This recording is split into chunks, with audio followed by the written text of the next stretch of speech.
Here it is, folks. Dana White's Contender Series, week number 6, and we're back. Week 5 was wild. It was kind of weird, and the contenders did not really, most of them weren't Contender Series level. But here we are. This one is a strange one, I will admit, but it's not as strange as week 5. We have a matchup here where you might be familiar with one of these faces. We are in the middleweight division, 185 pounds, where you see Paddy McCorry, who you remember probably if you watched The Ultimate Fighter.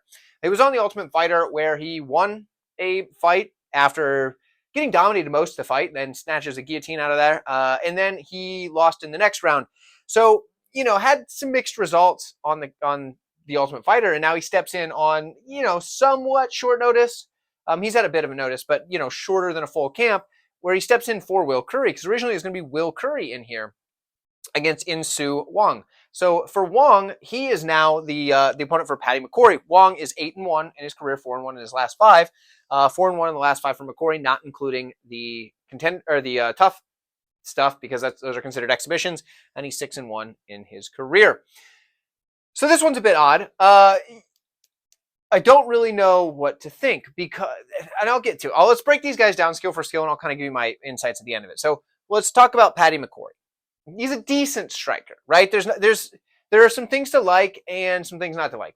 He does have kicks to all levels, but his kicks are kind of weird. Like they don't look super impressive. He can throw them to all levels. He likes to do this question mark kick, but he kind of telegraphs it. And a question mark kick is meant to be it's supposed to make you think it's going low and high, but he doesn't really throw enough low kicks to make you bite on those.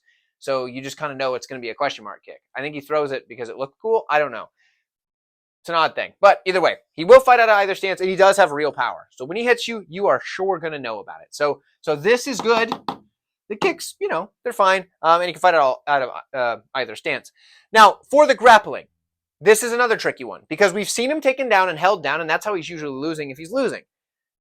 Taken down, held down. Now, he will attack submissions to create some space, and he might get back to his feet, but then he gets taken down again. His takedown defense isn't very good.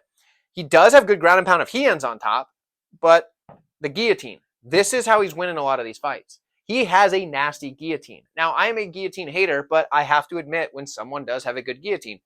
Paddy McCorry has a good guillotine. So there's that.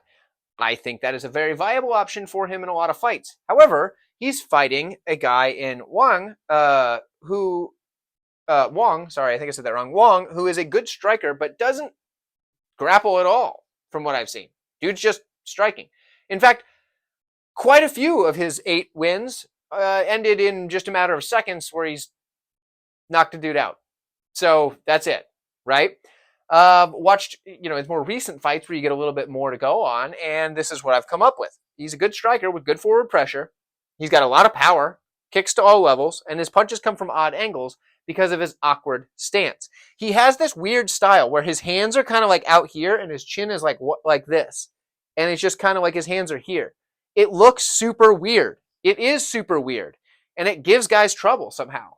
Like, he's 8-1. And sure, his level of competition has just been kind of all right. But it's not like McCory's been fighting world beaters either. So, but he walks these dudes down like this and just puts them down, beats on them. He hits hard. So I find it hard to say that Wong is the better striker, but I think he's the better striker.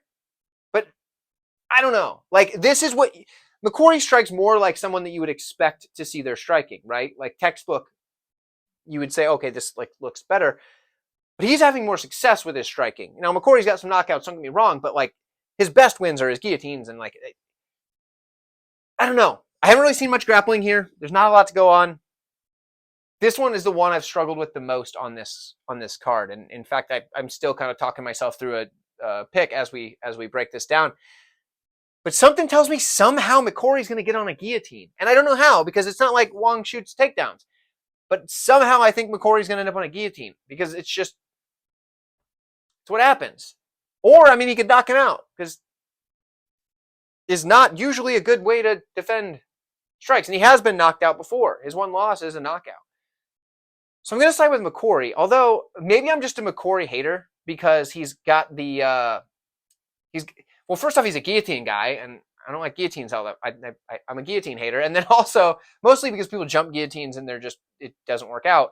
But then he also has that like generic Irish fighter shtick to him, and like I don't mean to like pigeonhole Irish folks. I think you guys are fine. You guys are nice folks, but like for whatever reason, you get the generic Irish fighter that is like loud talker, like super full of himself, and then doesn't back it up very much, right? I mean, like, yeah, he's 6-1 or whatever, but like a lot of these fights, he's just getting beat on until he pulls off a guillotine. So it's like, do you really get to talk smack after that? So like, it just kind of rubs you the wrong way. But I think he gets it done here. You guys don't care about what I, think about for like a personal gripe on the guy, but I'm thinking McCory. I don't know. This one's tricky. Let me know what you guys think. If you've enjoyed this, like this video. It's good to see you guys in the chat as well, or in the comments as well. So go ahead and drop your opinions down there. And if you haven't already, check out the rest of the videos in this Dana White's Contender Series playlist. They should be popping up on screen if they have not already. And I will see you in one of those.